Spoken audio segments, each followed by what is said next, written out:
I know that a lot of women think about settling when it comes to men with children, but it's about what that man says to you. He came to me and said, I have 4 kids, and my kids are always a priority, and I got that. You know what I mean? And I'm going to make sure they're taken care of, and it's not going to be a burden for you. And if you love me, and we're going to be in this together, then it's going to be a beautiful thing that we're going to share in together. And we never had an issue like that because he always did his part. He always rose to the occasion. And if his ex tried to make it difficult, he showed her, like, then send them all over here. You know, because when you made it difficult, just send them. I got this. They're my kids. I love them. I'll take care of them full time. This podcast was brought to you by So Much to Say, a book of quotes by me, Craig Stewart. It's available now. Every place books are available. E-readers, Amazon. Visit me at www.craigthewriterstewart.com. This is very personal work for me. Politics. I believe I was called to tell my story, use my voice, be a voice for the community. To speak to and for a community of people that's been ignored, denied, overlooked. Religion. This is my life's work. Religion. I want to use words to uplift, heal, inspire, encourage. Do something different. Every Monday at 10. Good day, thinkers, thought leaders, progressors, and dreamers. I am Craig the Writer Stewart, and this is So Much to Say. These are my thoughts in my voice on black shit, white shit, gay shit, and everything in between. Today, we're talking about the winding road to love. How long were you single before you got married? What do you mean? I got married at 45. Right, but how long were you single Not before? in a relationship? Yes. Oh, well, not a long time. I broke up for my man for this one. Oh, I didn't know that, Tara. Yeah, tell me the story. So the guy I was dating at the time, I went to college with. So basically... That's the one I know. No.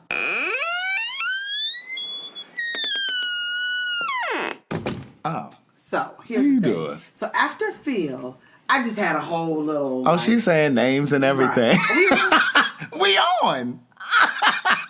So after Him. the guy that you know, I just took a break, you know. I took a break and I just had to sit with me for a minute, you know, sit with me. And I'm a type of person, I've always been good with me. I've always loved myself. I didn't have any issues with self-esteem, daddy issues, looking for my daddy and a man, all those other things that I could literally see in other people, and you hear those stories. But I had a sense of really what I deserved, what I wanted, what I knew was going to come my way. I never doubted that I would have a good man because I never would stay in any relationship with a man once it wasn't good. Right. Like, and I don't have those stories of I was dogged out, he cheated on me. So I just don't have any of those stories that were really bad. If I knew somebody That's cheated, not your narrative. if you cheated on me and I found out, that was the end of the relationship. Right. We kept it moving. Period. Like, I didn't go over busting up people, flattening tires. That just was never me. So when I got into my late 30s, I started to really think about, okay, so now what? You know, I want to be in a relationship. I want to have a long-time partner. I was at the point where marriage didn't have to be a part of that scenario. So I was fine to find someone that I could fall in love with. We could build a life together and be lifetime companions. And if he didn't want to get married, I was okay with that. So wait, before we get to the husband, so you were in the relationship. You said you broke up for the relationship. So I broken up with someone around 2008. And how long were you dating? On and off for years. Okay. But there was a point in time where I was engaged to someone else. And when you were on the off period. Yes. In 1999, I was engaged. And I was with that person until 2003. Is that the one I know? No. Oh, she busy. So that one was like, and everybody will tell you, it was like, this is the one. Oh, this is the one. We ain't never seen you like this. This is just the one. And he was a great guy. So what happened? He had secrets.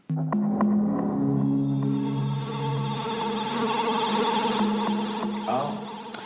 And even to this day, I don't know what all those secrets were. Mm-hmm. But what I'll say secrets, I mean by when you can tell when someone isn't being honest about things, especially when it comes to their family, how things are operating, and when certain things came to light, and I'm like, yeah, no, I can't do this. And the biggest thing for me was I had a fear. And now this is us living together, us traveling together. You know, he had a child that lived out of town. His son would come and visit and stay with us.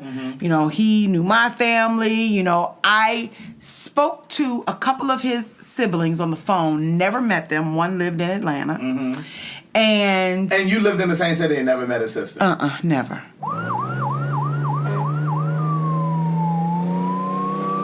Red flag. Right. His brother was in high school and about to go to college, so he lived in New Jersey. His mother was in New Jersey. And there was a story that he told me about his mother that wasn't true.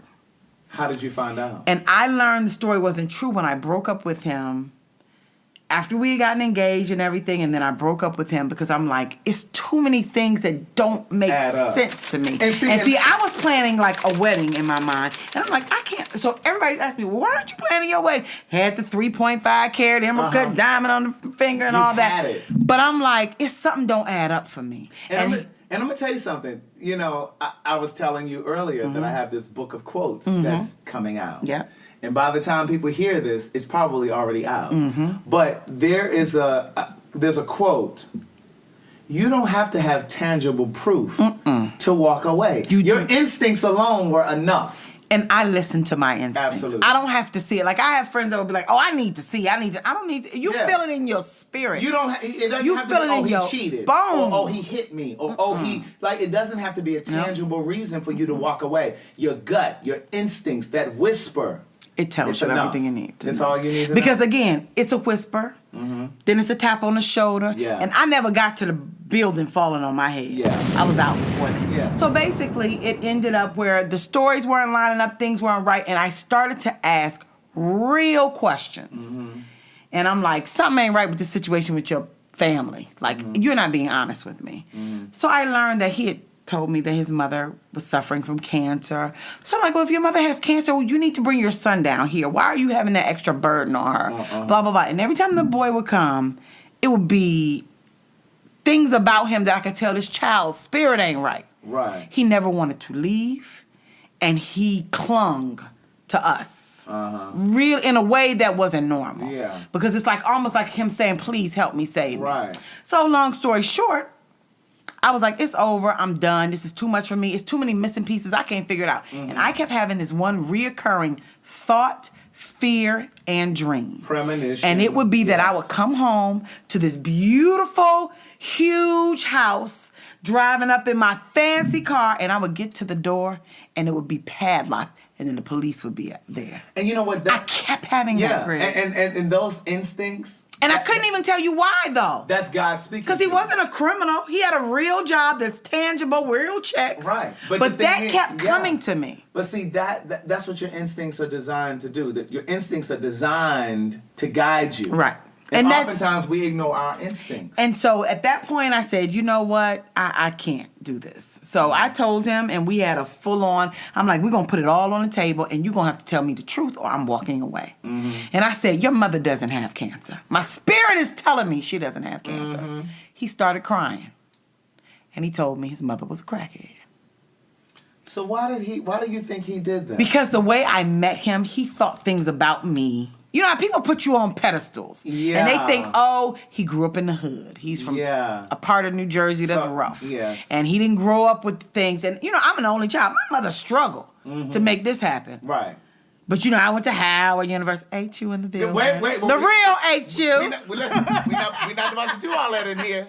Because this is a Hampton household. I know. This is a Hampton University household. So, you know, I went to Howard, a prestigious, historically black college and university. Unfortunately, it wasn't I came home. I always had great jobs. Right. I always lived well. My places were always nice. I took care of myself. So he was intimidated. So he, you know, and even though he made way more money than I did, it was a part of him that couldn't be honest. Yeah. And even though my mother was struggling, she was just getting a divorce, but she lived in a home. He was She running. had a house, and he saw that. He was like, wow, your mother over Yeah. here by herself doing this. He was running from his history. He was. And so it was things that he would say, I had a feeling. It just didn't line up right. And I was like, this don't sound like what you're telling me. But that's one of the things that I always try to say to people. You have to get still. You do. And really listen to your instincts. Really listen to that inner voice. do. But you have to have that quiet time.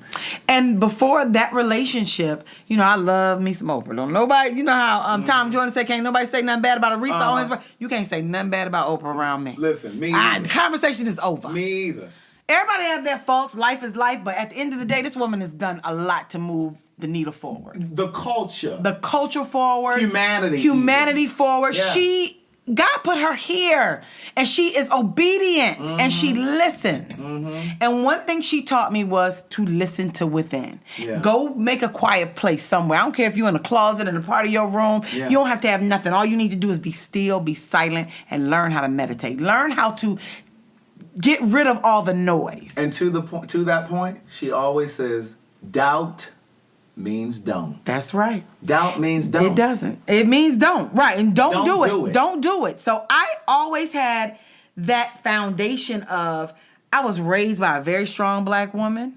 My mother told me I didn't have to settle for, take no shit, do nothing just for a man, run out here and be a baby machine, any of that. A what? A baby machine. Say it again. A baby machine. One more time for the people in the back. A baby machine. Okay. So I was always confident, and this is my life, my journey. I get to make a choice. I get to choose. I get to decide what I'm willing to do and what I'm not willing to do. So in that relationship, I just took a step back, and I loved him with every ounce of my being. I had never loved that hard before. I had never loved so unconditionally before. And so it was a great relationship while I was good, but then once the engagement came, all the things that I had pushed away because I felt them, but I was like, no, it's okay. And they all started to just flood me every day. And you couldn't And I ignore couldn't them. breathe. Yeah. Because every day it was something like tapping me saying, this ain't right. So when we had the conversation and he broke down and cried and told me his mother was a crackhead and his father had all these issues in his family. And I'm like, this is a lot. But guess what? Why weren't you honest enough? Why couldn't you share this with me? You've seen what you've seen with my family. Everybody's not perfect. You know my story. And then even with that, it was just more lies that started coming down. He didn't know how to be honest. So we broke up, and then... How much time had elapsed? So we broke up, and we got back together briefly for about 2 or 3 months, and then it was final. It was over. Yeah. So after that, I just took time for me. And how much time? A year. I took a year of just only me, not dating, not seeing anybody. So were you were decidedly single? I was decidedly single. I decided to be single because I knew that I had what it took to be in a successful relationship, but I also somehow attracted this type of person to me. Yeah. And there was something in me that I needed to figure out why you drew him in. And why was I quiet for so long about things I knew weren't right. And you know what? Let me offer you this. And then I want to hear what it was that drew him in. Because I've said to people in my own personal circle, sometimes you don't speak on an issue in your relationship. In fact, we talked about it.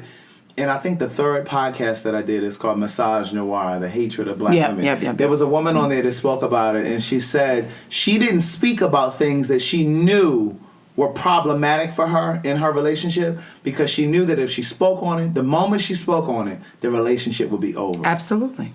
So that's God. It's the same thing. That's God. That's the universe telling you, you've opened the door by speaking it out of your mouth, so now we're going to move that away from you. Because that's not what you need. Right. And so for me, what it was someone who openly, verbally out his mouth loved me in a way that I had never seen love before. So that was why you allowed him in. Oh, yeah. I mean, from day one, it was like, I love you. I want to be, not day one, but I mean, once we got to that point, he was vocal about it. He was emotionally naked about his love for me and what he was willing to do for me and how he was going to make my life better and make our lives better and we were going to do this. And he shared in a lot of the things that I loved and I enjoyed doing, and we cooked together and we laughed together. I had the most fun with him. Right. And you hadn't had And that. I hadn't had that up until that point. Right. So he touched a spot in your heart. He did. That hadn't been touched before. He did. Yeah. And he just was funny. Yeah. And he got it. And we, had the hip hop. I'm hip hop generation, Me too. So we had that together, rah with the hip hop. We was with it. And we didn't have to dress up in a corporate conservative way to go out. We could be, he had his Timbs on. And I loved it. That's just how we rolled. And we were still I was in my late 20s, he was in his early 30s, and it just worked. And so that physical part of him, I was physically attracted to him. He was physically attracted to me. And then the other thing was he always, now to get this, because this is what men do. I don't care where a man is broken. I don't care where a man is lacking. What I have learned that men will tell you what they want and they will expect nothing less. Because he told me, if we're in this relationship, I'm going to need you to shut down all these old male friends. So what do you think women need to do with that same piece of information? The same thing. Absolutely. Put your expectations out. Be very clear about what you will and will not stand for. Set your boundaries. And stand on it like a rock. He stood on it like a rock. Yeah. Oh, no. We ain't doing this. Yeah. All these little male friends, they got to go. Yeah. One day he came over to my house. I had a little male friend over there. Because I'm thinking, whatever, you gonna tell me what to do. Oh, I'm he grown. showed up. No phone, no call. Knocked on the door. And what happened? I was scared, so I wouldn't let him in, of course. I'm like, it's not a good time. But let me tell you, I hurried him and got that dude up out of there. And we were just friends. It was no big deal. But it was about the perception. No, he sat in his car and waited for him to leave. I didn't know this. Right. And about 10 minutes after dude left, he rang the doorbell again. He said, okay, so now can I come in? And then he laid down the law. Here's what we're not doing. This is what we know. And see, women are sometimes And I was like, okay. Right. Because at that point, too, I said, well, okay, now let's talk about your end. Because at that point, we hadn't had the whole exclusivity conversation. That conversation. And he was like, it's a done deal. It's a wrap. I want you. I want to shut that all down. I don't want to see anyone else. I don't want you to see anyone else. And he put all his feelings on the table in a way that was so expressive that I hadn't seen it that way before. And so it was attractive because he was clear. He was clear about what he wanted. He was clear about what he wanted, and he said it. And he never left room for me to sit around and rethink anything else because he was consistent with one thing. Yeah. We're in this relationship, and we're moving this relationship forward. And I was attracted to that. He was decisive. In that way. And see, women can't be afraid to set boundaries. And again, to the point that we made earlier, a lot of times women will shy away from setting expectations and saying what they want. For fear of the man is going to leave. Yeah, that he's going to leave. That they're going to disrupt what's going on. And the other thing he was good about was, again, this is about because he had a lot of lack and he had a lot of issues with how he grew up and his family. But what he did was he had mentors. And he made certain that all these positive mentors and these positive mentors that were couples, that were business owners, that were influential people in his life, he made sure that I was introduced to them, I knew them, and knew how they felt about him. Right. And that, to his credit, almost 5 years in, 4 years into a relationship until I couldn't take it anymore. Right. So it had to end because of the way that he just couldn't be honest about certain things. Right. He couldn't be honest about who he was at his core. He couldn't be honest about the broken little boy that he was that never healed in his manhood. Oh, that broken little boy that never healed. And he didn't. It never. And there were times where I could see it so clearly. And guess what I would do at those times? I would just not want to see it. Because I could see that little broken little boy. And so what would you do? When you said you didn't want to see it, what would you do? I would... Would you change the conversation? I would change the conversation. I would push things in a different way so that we didn't have to deal with it. Because here's what he would show physical signs and I could see it, but he would not have the conversation about it. Yeah. So then I just would try to just make everything okay and we'd move forward. Right. And so then after that relationship ended, I took time to just... And that was the year. That was the year. You took the year. And then I ended up getting back into a relationship with someone from my past. Okay. And that you know. Yeah. And how long was that? That went on and on, off, because it was long distance for a couple years. He was in the DMV. Yes, and somewhere else. Wait, what? Remember when you met him, I thought he was transitioning to the DMV.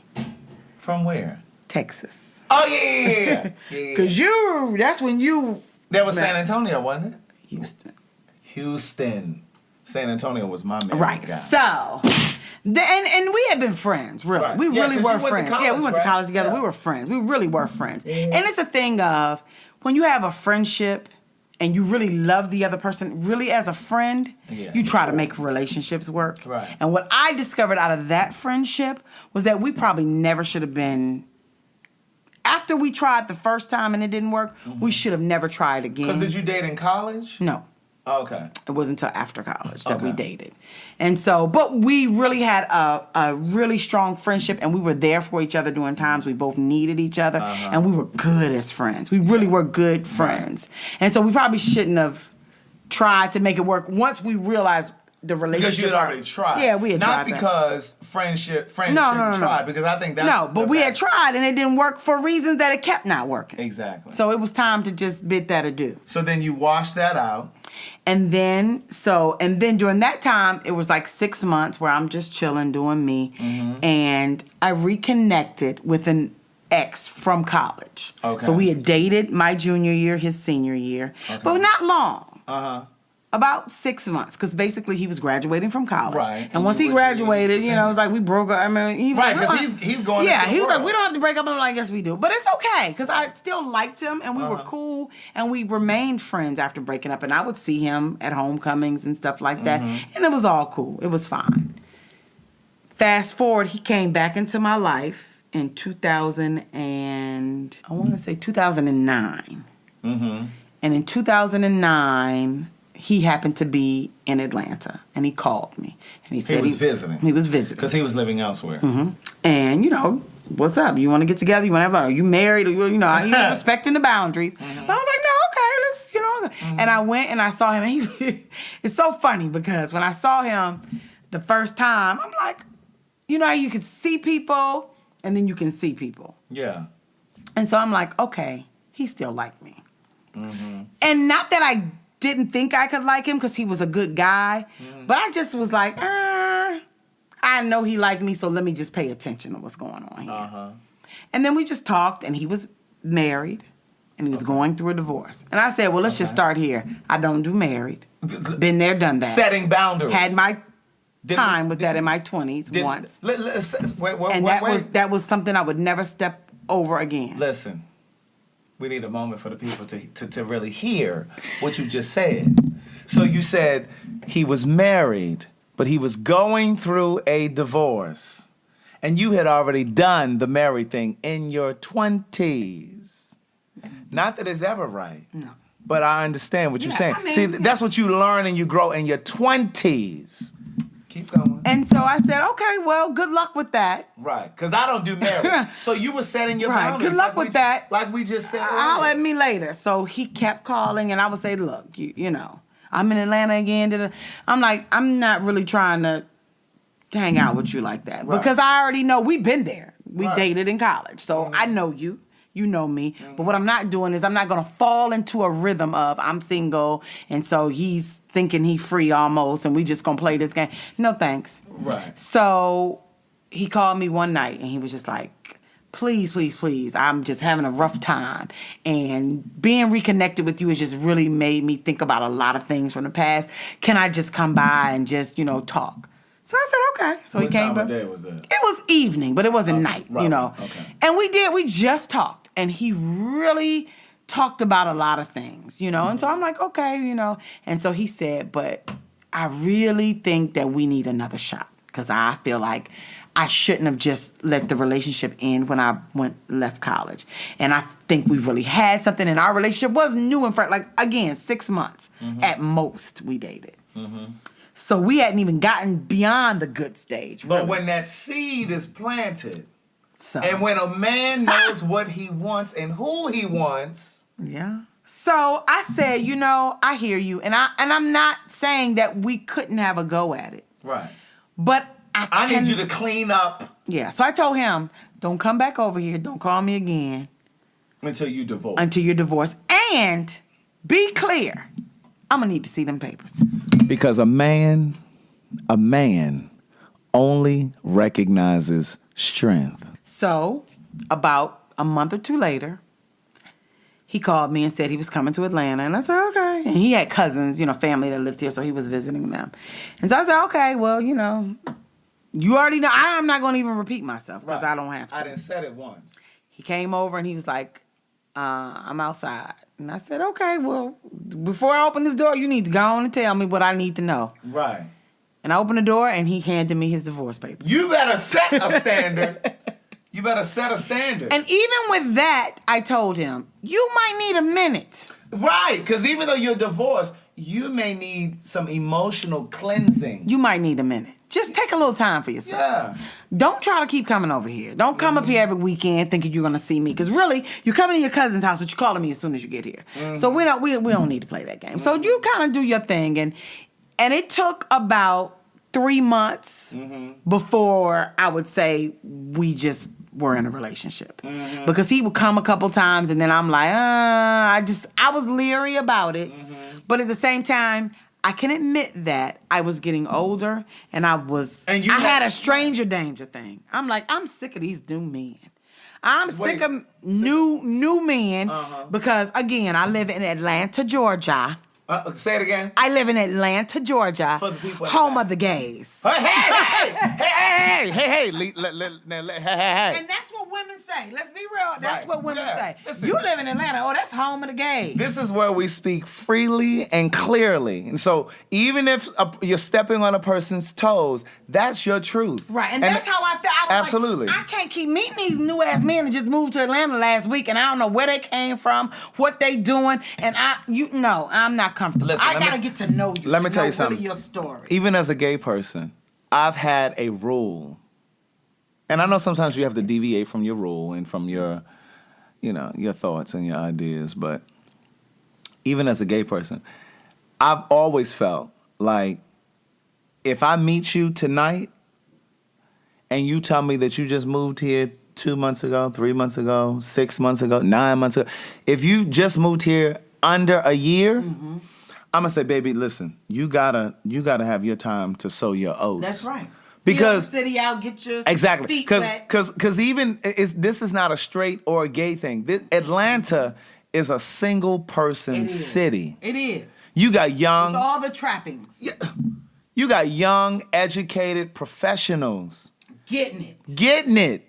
And so I need you to know what you got when you come to me. That's right. I need you to know what I offer because I'm clear about what I bring to the table. That's right. So I need you to know what I bring to the table. No. So I need you to go on out there and do your thing, and then you come on back to me. Come on back when you're ready to settle on that. For sure. So that's what I did. I kind of said, you might need to feel yourself out for a minute. So we dated, and it lasted. And then you got married. So in 2011, let's fast forward. How many years is this?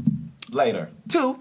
Okay, 2 years. later. We start 2009. 2011 comes. Okay. 2011 was an interesting year for a lot of reasons.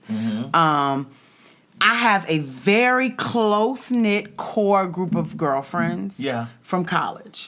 And we're like sisters. I love them like they were my sisters. And we're just very close. And so 2 of my girlfriends got married in 2011. One kind of ran off and got married, and the other one had a wedding. And he and I went to the wedding. Okay. And it's interesting because when I went to the wedding, I knew that there would be a lot of people that we knew from college. And people that would know him and that would know me because of our circles were close. Because again... And Howard, come on, black schools, for those who don't know, HBCUs... It's like a family. It's a family. It's a family. Even if you don't speak to people, you know everybody on that campus. Exactly. Yeah. So, and so when you get there and everybody's like, oh, I'm so glad y'all back together. Oh, y'all look so cute. Y'all make a good couple, blah, blah, blah. And I think what that did for me is really it's like I had an out-of-body experience, and I stepped out of it, and I looked down on us. And I said, is this something that I can see? That I can really see? Yeah. And there was a yes and there was a no. The yes was, he knew me. I was comfortable with him. He was comfortable with me.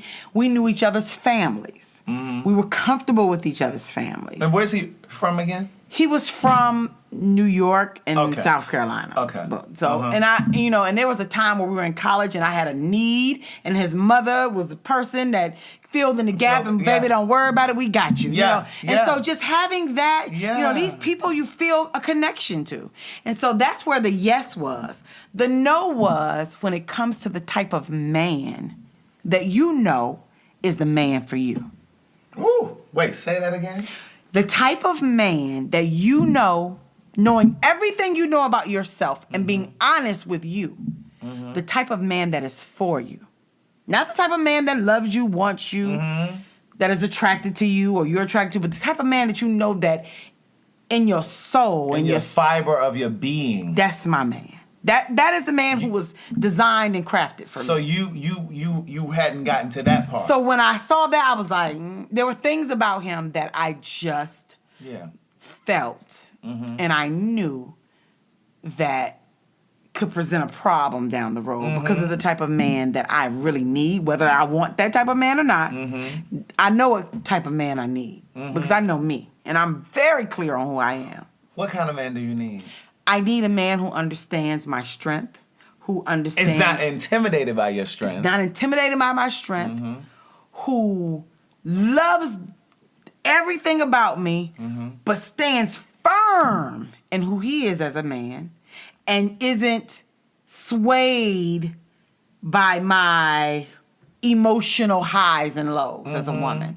You know, I can get, just as women, there are times we can just be like, I'm just all over the place. I'm not feeling this. And then there are some men who will, as a result of that, they don't know what to do with that energy. Yeah. And I need a man to be constant. Yeah. And whatever I'm bringing to the table, I need him not to waver. If my emotional state throws him off, he ain't the man for me. Constant and consistent. Let me share something with you. I watch a show called Married at First Sight. Ooh, I saw one episode of that. Yes. And so... one season. Yeah. So there's an episode, there's a season right now that just ended, and there was a black girl. There was a black couple.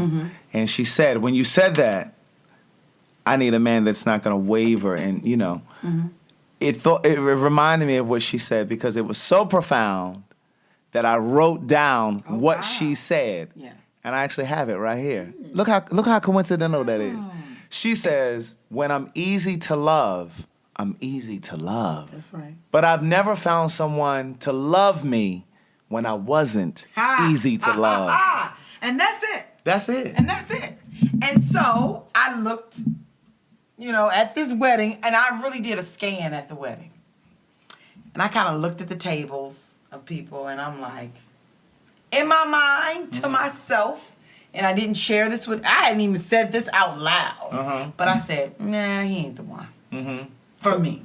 So how did you reconcile it? Because what happened was we left the wedding, I came home, and I sort of, we were in a long distance relationship, but it was only like 2.5 hours, 3 tops distance. So most weekends I drive there, he drive here. We go back and forth because it wasn't far. Right. And I just stopped going. I'm busy. I got something to do. I don't feel like driving. No, it's not a good weekend for you to come. I'm hanging with my girls. Right. Or if he came, I was busy and I was gone a lot. So even if he came in town, he would be there, but I'd be like, I got stuff to do, and I'm doing this and I'm doing that, and it would just not be. You weren't really spending quality time. Because at the same time, so after the first year of dating, I was clear with something else. Okay, so if we're in a relationship and we're planning to be together, where we gonna live, boo? Am I coming there or you coming here? And I, again, knowing everything I know about myself, I'm good. I can get a job wherever I go. Right. I can come there. Right. No. I really want to move. I want to leave this little small town. I want to come to Atlanta. I've been looking at Atlanta. That's what he said. This is where I'm trying to come. 2 years in a row, you didn't get a job. Where you in my mind, and most of the minds of people that I consulted in the similar profession, it's like, It should have been. he could have got a job. Yeah. He just wasn't doing enough. And he was allowed, in the second year, I watched him, I'm not going to even say depression, but I watched him fall into a slump in a way that I was like, you know what? I can't do this. And I'm going to support my man when I know you're trying to do your very best. But I'm saying to you, did you go to this one? Did you go to that? Did you check out this? Did you call that? I need you to be resourceful. Right. I need a little hustle in a man. Yes. See, I'm that girl. Yeah, me I too. love a good hustle. I'm that guy. Because hustle don't mean illegal. Yeah. And that's what people need to separate. Hustle doesn't mean he's a criminal. Yeah. Hustle means that whatever you got some it get takes, up and go. I got to get up and go, and I'm going to take care of my family. I'm going to feed this family. You got some get up And and I go. saw that he was lacking that. And so I said, okay. So then by November, I was like, all right. Now, a couple months prior to this, you know, social media is real and Facebook comes alive at times. So I get a little Facebook message from someone, a blast from the past. And it was from a guy that I knew, but I had never dated. And this is the man that you ended up marrying? Yes. Okay. So what did the message say? So the message just said, hey. So you weren't connected as friends? Oh, no. So he he obviously did some searching. Well, let's just say this. When we went our separate ways as friends, we went our separate ways. There was no contact for approximately 10, 11 years. There was radio silence. I didn't know what he was doing. He didn't know what I was doing. It was done. But he found you. So that means he found me on for you. Facebook, and he sent a message, and he said, hey, I hope you are well. I just wanted to reach out to see how you were doing. And then he did something that most men don't do. He told me his story. I'm going through a divorce. I have 4 kids. This is before you even replied? I wish you guys could see the way she looked at me. Like, and the way that she looked at me just now, when I said, he said this to you before you replied, she looked at me like, did you hear what I just said? Right. I mean, like, he had no... And here's the thing. I love a man who don't have any shame with anything that he's been through. Let me tell you something. He's like, I'm a man. I'm going through a divorce. I have 4 beautiful children that I love. And I just wanted to reach out to you to see how you was doing. Now, we know that he was reaching out to me because...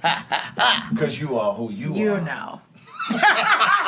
So, but he didn't put anything out there like that. He just said, hey, you know, how are you? And where was Hope he? you're well. What city was he in? He was in Atlanta. He was in Atlanta. And he was in Atlanta when we last spoke. Okay. So then... So 10, 11 years passed. Right. And I see this and I'm like freaked out because I'm like, what? And you about to walk out on... Oh, yeah. But I'm like, it was just shocking because I'm saying to myself, really, God? Like, why are you trying to put him on me? Because this is somebody I ain't never wanted to be with.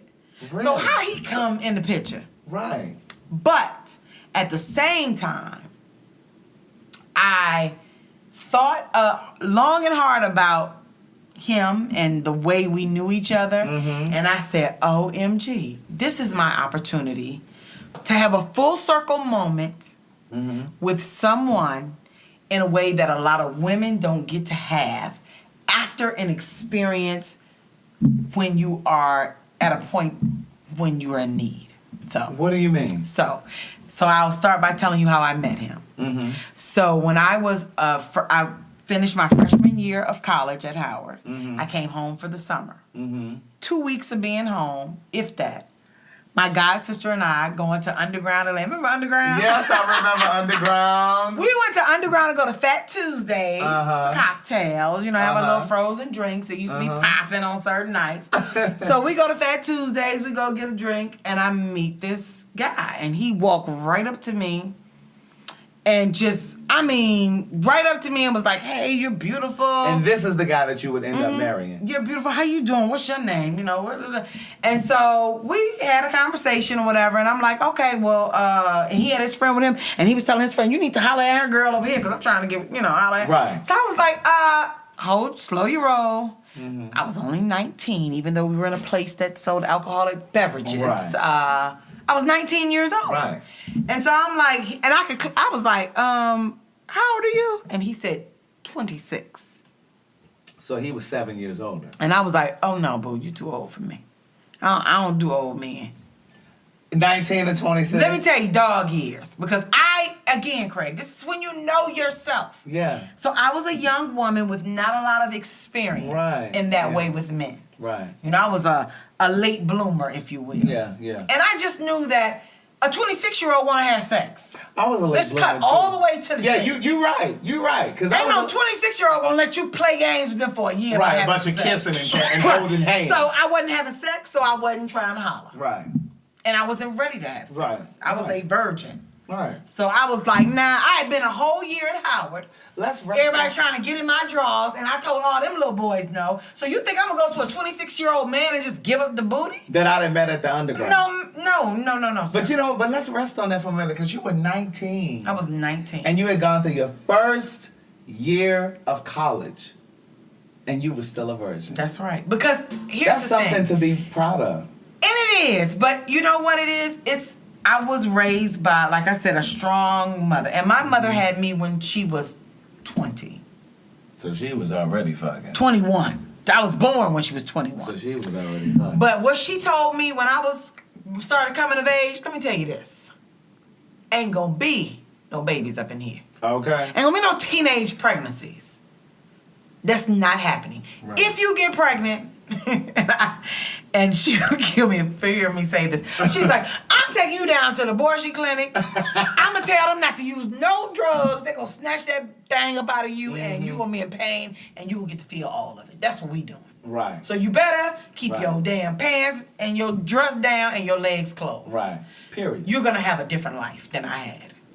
Wow. You're not going to have children just because you don't know what else to do. Right. You're not going to just have sex because you don't know what else to do. Because you're bored. Right. Yeah. You are going to college and you're going to do something different with your life. Right. Because I want more because for you. I want more for you. That was the subtext. I said, and the other thing is, I said, okay. Everything my mother said to me, I just thought she was the smartest person in the world. You took it as gospel. I thought she knew everything. I thought my mother just knew everything. She was right.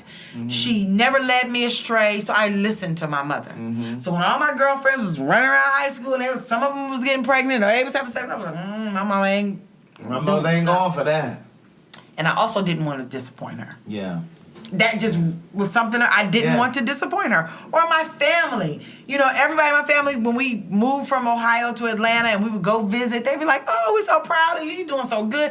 I didn't want to disappoint my family. Mm-hmm. So I stayed on the path. Mm-hmm. So I went to college my first year and I dated some guys, but I was like, I'm not trying to have sex. Because what I did was I also watched. I have always been a person who observes others, and I've learned a lot of hard lessons through girlfriends' experiences, not having to be my own. Right. And I really watched and listened and paid attention. Mm-hmm. And so when I watched certain things with girlfriends, I was like, nope, not trying to do that. Nope. Mm-hmm. And I just was like, it's not that hard. You can have a good time. You can date guys. You can go out, have a good time, have guys buying you meals. You don't have to sleep with somebody to have a good time. Right. To have a boyfriend. You don't have to give sex. Or to keep him.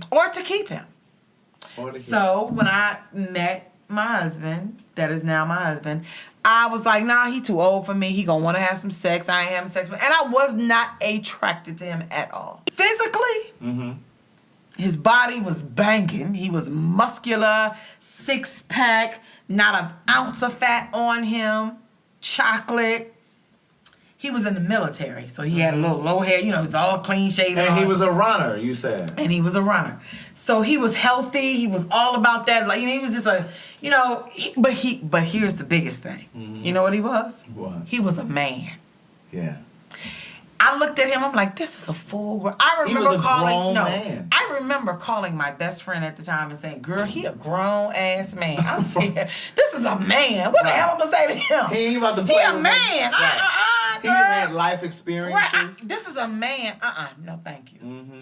So during that summer, he was happened to be visiting Atlanta, and he was here for the summer, and I was here for the summer. We talked, and then he left and went back to where he was stationed in Virginia. Mm-hmm. He knew I was at Howard. We exchanged information. And where in Virginia was he stationed? In Richmond? Richmond. Okay. So from Richmond to Howard, that's only about 3 hours. Right. So he was in Richmond. 2.5 if you Right. Really and so he was in Richmond, and so by the time I got back to DC, he was calling me. Okay. Hey, what's up? How you doing? Oh, me and some of my buddies are gonna come up to DC this weekend. You know, I want to see you. And I'm like, okay. Mm-hmm. And I'll never forget, he came to my apartment. I was mean to him. So you were living off campus? I lived off campus in an apartment, and I was mean to him. I was just disinterested. I was like, he liked me too much, and I don't like him. And his friends, and they was all grown-ass men. I had my cousin said to me one time, she said this to me a few years ago. She said, why do you always like the ones you have to chase? She said, you never like the ones. Yeah. And I had to do some soul searching. She said, you never like the ones that are like, Craig, I want I want to be with you. So, and so I never liked the ones I had to chase. I always liked somebody who liked me first. But he's a perfect example of the man that you don't have to chase, that stands fully in wanting you for what he sees. What's your sign? Pisces. And what's his sign? Taurus. I'm a Taurus. So that makes perfect sense to me. He's a Taurus.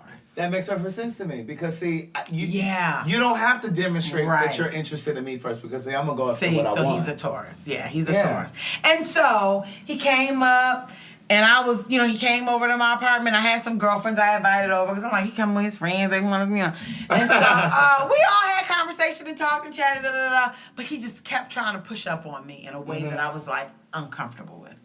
Was he too aggressive? No, he wasn't aggressive. He was just like, I like you.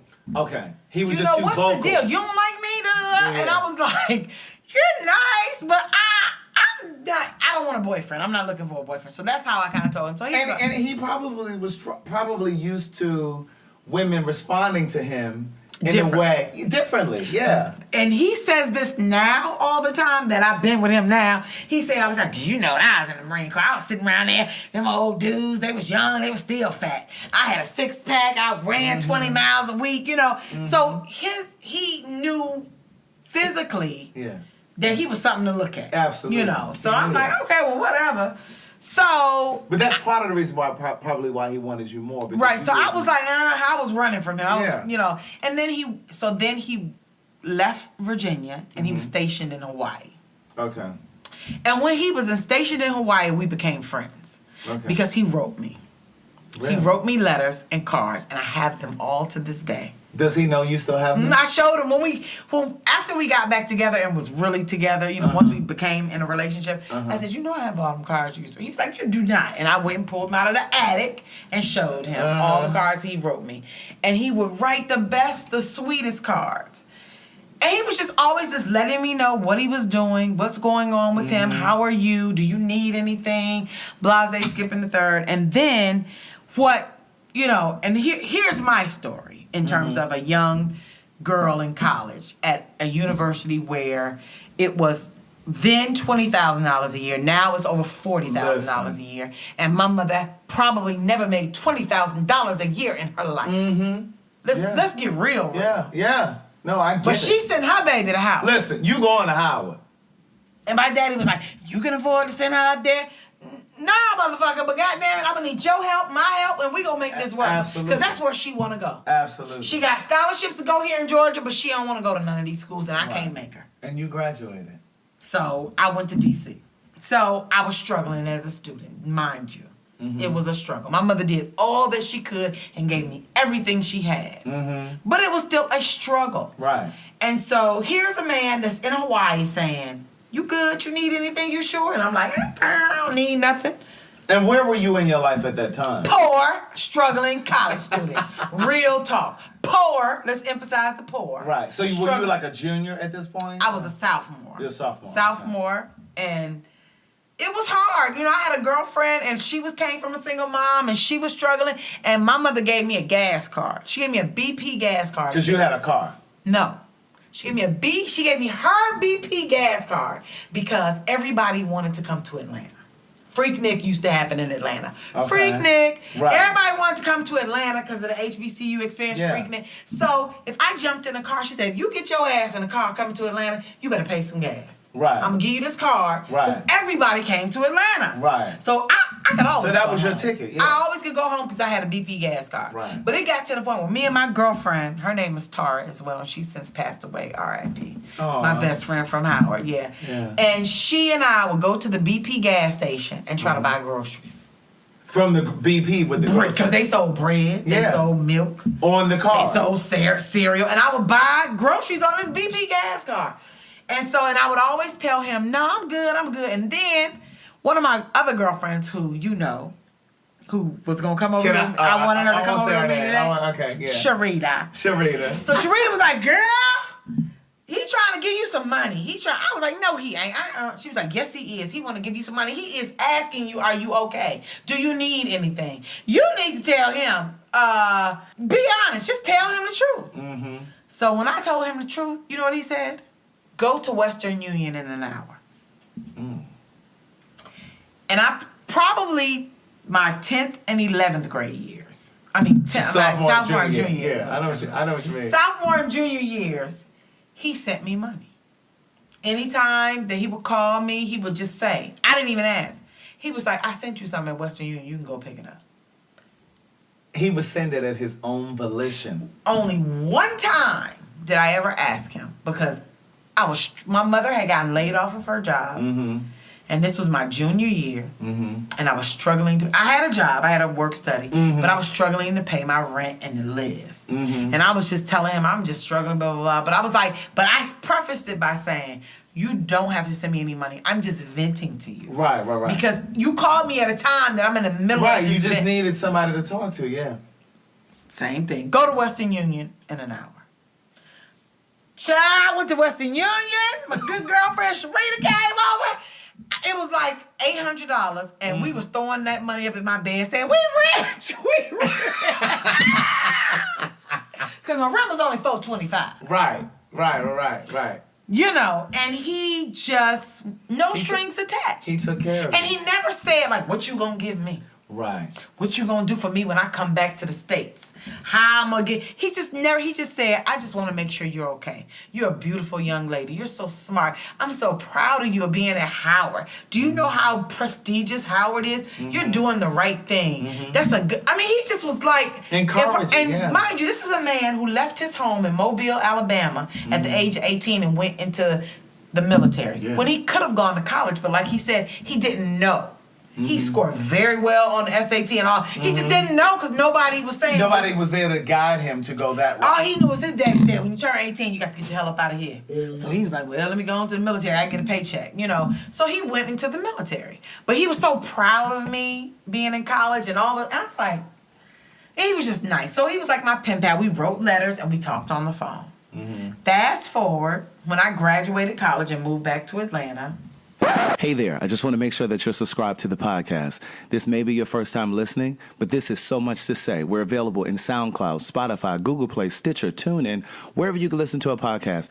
Don't forget to subscribe. We drop a new show every single Monday at 10 a.m. Eastern Time. One day out of the blue, my mother was like, some guy was calling here for you, you know, and... So wait, how did you stop communicating? Because he was in Hawaii. He was in Hawaii. And then we would talk and communicate, but it wasn't every day. Right. It was monthly, quarterly, you know, it wasn't all the time. Right. And we had ebbs and flows within that. Uh-huh. And then mind you, when I got in a relationship with somebody, I was throwing his little cards over to the side. Right. Real talk. Right. You know, you ain't here and I don't like you no way. I mean, you're a nice guy. Right. But I'm not interested in being in a relationship. You gave me that $800. Right. I appreciate it. I wrote him a nice thank you letter. I wrote him a nice thank you letter. I was raised well. I wrote him a handwritten thank you letter. I told him, thank you. I appreciate it. You have no idea how much this is making a difference in my life, and I'll pay you back. And he told me, I didn't loan you any money. I gave it to you because I could. And don't you worry about that. And then the other thing was 1 year I couldn't go home for Thanksgiving. It was Thanksgiving. He had two friends that were still in Richmond, in Virginia, in the DMV area. Mm-hmm. And I had met them before. Mm-hmm. They were his two of his best friends. And he was like, they going down there. They'll take you. And I was like, they're going to Atlanta. Well, they were going to Mississippi. Okay. But they was driving through Atlanta. And they were stopping in Atlanta. Right. And they were going through.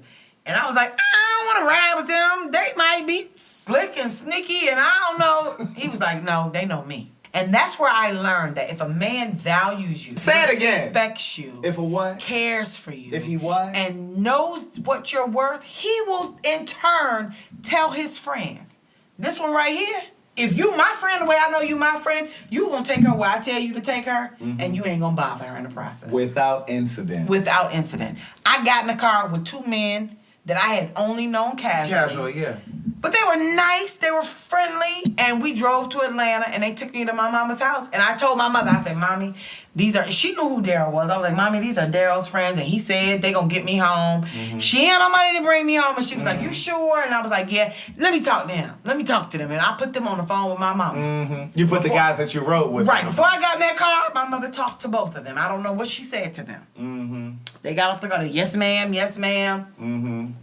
And they drove me to Atlanta. And when they dropped me off in my house, my mama had sweet potato pie. For them. She made them a whole Thanksgiving that they took with them. She was like, I can't thank you enough. And it's really a good sign. Y'all are good people. This is, because this is my baby. This is my precious cargo. Right. And you didn't have to do this. Right. And they were good guys. They really were good guys. And they... So, is he still friends with them now? Well, one of them passed away. We went to his funeral a couple years ago. But, yeah, he's still friends with the other one. Still friends. Yeah. And, they did what he said. Right. Because they wasn't like him. Right. Oh, they was the turn-up crew. Yeah. So, they was trying to get what they could get. Right. And even on that drive, one of them kind of still tried to slide in something a little sideways. Right. But I was like, excuse me, what did you say? Right. And put him in his place, and then he just laughed it off. And we was good. But he still tried his own his way. hand. But at the same time, they had respect for my husband, and they just, they brought me home safely, and it was all good. So then I graduated from college. I moved home to Atlanta. He had a story that he tells people now is, anytime I couldn't find Tara, I could call her mother and say, hey, Miss Gales, how you doing? This is Daryl.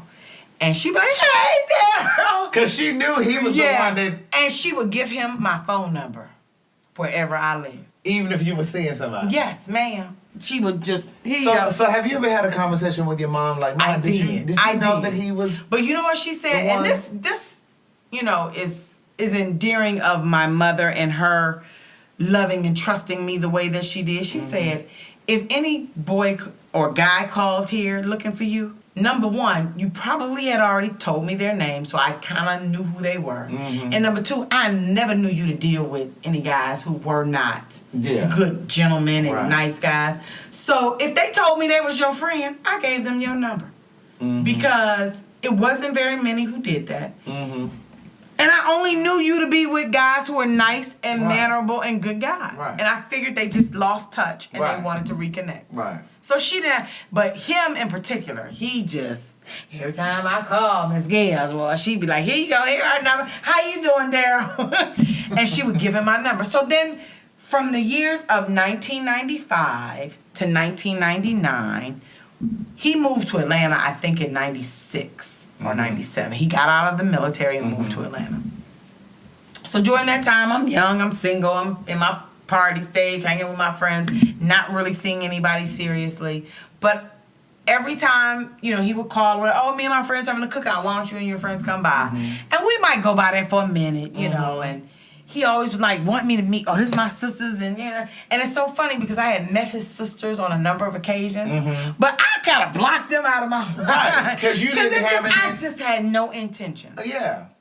So you didn't really need to know them. No, I didn't need to know them. But he was always that guy, like, hey, these are my friends, this is my family, I want you to meet. And we eat at the cookout, and we go on to our party and keep it moving. And then it was like 1998. When I was needing to move, because I lived in Midtown, and I saw a rat in my apartment, and I was like, "We moving." Over there at the place on Pods? Not the one where right. Yeah, but I lived by Piedmont Park. I lived right by Grady High School. I lived in Midtown residences, and they were apartments, and they had over 100 years old at the time. and they were doing construction. They were renovating them, and they had certain things open. And here come a big old rat, and I saw this. I saw the tail of the rat going through the pipeline to get out the. I'm like, oh no! And that day, I packed up and I moved to back home with my mom, and I called him because he had been calling, and I'm like, I need to move. I said, I need to move. Can you help me? She done called in for some money. He came over there with a truck and some money. He packed up all my stuff, loaded it in the truck. So wait, let me ask you, had you guys ever done anything? We had never kissed. Really? We had never hugged tight. Listen, ladies. And then listen, ladies. I'm pulling the microphone close to my lips because I need you to hear the words that are coming from my mouth. When a man is interested, he's interested. You don't have to give him sex. You don't give him nothing. You don't have to give him anything. When a man is interested, he's interested. I said, hey, I need to move and I need your help. Can you help me, yes or no? If you can't, it's fine. Because again, what I did understand was in all the relationships that I've had, I understood that some men just wasn't doing nothing for you if you wasn't giving them something. Right. So I knew that clear. So I said to him always, and one thing I always said to him was, can you help me, yes or no? If you can't, it's fine. I'll go on to the next person that I need to try to solicit this help from. real talk. To solicit this help. Right. I need some help. Can you help me? You say you my friend. And that's the other thing. He told me at one point in one of the letters, calls, or something, but he said, I really like you. You are a beautiful woman. You have a beautiful spirit about you. You're a good person. And I like you. And you don't want to date me, and that's fine. I accept that. But I want to be your friend. Wow. And I said, okay, we can be friends. And so now that you've told me you're my friend, I am coming to you as a friend. I need help. I'm moving in the middle of the next day, I'm trying to get my stuff up out of there and move home. And so he said, okay. And he came over with a truck. And he came over and he helped me move my stuff. And then I moved home. And during that time, well, let me back up. At this particular time, I had met the guy that I had been dating and had gotten engaged to. We just weren't engaged yet, but I had met him. But I didn't want to tell him I need to move and you need to move me because I had just met him. So for those of you that are listening, she's talking about the very first guy that she dated that she was engaged to, who had the secrets, right? Okay, so just so you guys know. Because we were just starting to be in a relationship, put that kind of I didn't want to throw out like, I need to move, you need to move me, all this. I'm like, I'm going to call somebody I know. Right. So I called my friend, and I'm like, I need to move. And so he moved me. And so then I said, thank you, blah, blah, blah. And you seeing? I'm like, yeah, I'm seeing somebody. I told him real talk, yes, I'm seeing somebody. And so he was like, I said to you, well, why didn't you call him? Right, well, he did. Why didn't you call him? And guess what I said? Because I don't know him like that. And I'm not about to ask him to move me. I'm asking you because you told me you were my friend. Damn opportunist. And he said, all right, okay. So he moved me, and I moved in with my mom. And then during that year, we kind of talked. Well, he actually was the same person who moved me into that apartment. Okay. And he moved me out of it. Okay. Because I knew he could get a truck. So I was like, I just need your help to get me out of here. So then we started, but I hadn't talked to him in a long time. And I said to him. And then you didn't pick up the phone and call him and ask you to I move. sure did. Closed mouth don't get fed. But hey. And I knew he liked me. I mean, real talk. I wasn't trying to use him, but you were. But I was like, I'm going to get what I can get. Shit. So he moved me, and he said, you seeing somebody? I'm like, yeah, I'm seeing somebody. So wait, when did he say this? When you in the truck going to the he moved my stuff. I wasn't even in the truck with him. He dropped. He was like, you into him? I'm like, yeah, I like him. Yeah. I mean, we'll see. It's new, but I'm gonna see where it goes. So then, but mind you, I would always ask him. You would ask him. Are you in a relationship? You seeing somebody? Well, you don't want me, so why do you care? He would always say that because I didn't want him. Real talk. I always thought he was a really nice guy. And later, when I would see him and we would do something, I was like, he's a nice guy. But I was like, I don't know. Why were you holding back? Like, I don't even really know why. But I would always say to myself, I don't know. Even one of my girlfriends said, why you don't like him? And I said, I don't know why, but I don't. Mm-hmm. So let's keep it moving. Mm-hmm. So we moved, and he called me, and he was like, so I can't take you out. You should at least go out with me. I done moved you. So I was like, okay, we can go out. So how long was that after you moved? After he moved you? So it wasn't. So I had moved pretty much everything. He was moving the last of my stuff, and he came over, and we went out, and we hung out. He has a different story. I could have got the booty that night. I said, no, the hell you could. Because I had a goddamn man. Right. He was like, yeah, you came, you went, talking about, let me get comfortable. And he said I went and changed clothes and put on some little booty shorts and a t-shirt. And I probably did, but that didn't mean you was getting no booty because you didn't. Right. And then we went, because we had gone out. We had hung out. He was like, well, actually, at least take you out. And I had gotten all the furniture out except for one little thing. Mm-hmm. But I gotten everything out of there. Mm-hmm. So he was like, well, can we go out? So we went out. We had drinks. We had dinner. Mm-hmm. And then he brought me home. Mm-hmm. And then he was like, well, can I come in? And I'm like, why you want... And it's at your mom's house? No, this is at my house. Before he was moving me, but I still had something in the apartment. Okay. So I was like, yeah, you can come in. What you want to come in for? Well, let's watch a movie. I said, okay. So I went and got comfortable and put on what I put on to get comfortable. Mm-hmm. And I could have got it that night. I'm like, no, you couldn't have. Did you? No. Watched the movie. I let him sober up and sent him on his way. Mm-hmm. And then he called me.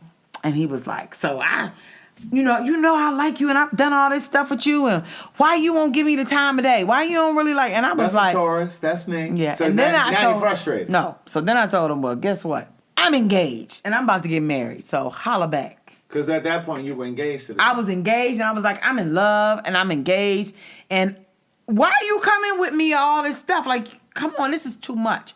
And I told him, I said, I know you seeing somebody because you were MIA. A few times I tried to call you. I couldn't get a hold of you. Mm-hmm. And he would always answer or return my calls immediately. Mm-hmm. And there were a couple times that I called him and I just didn't get no return. So I'm like, I know you seeing somebody and you got something. Don't pretend like you ain't seeing them. You're sitting up here twiddling your fingers and thumbs. Come on now. Mm-hmm. So I was like, I know. He was like, but that's not what I'm asking you. I'm asking you why you don't want me.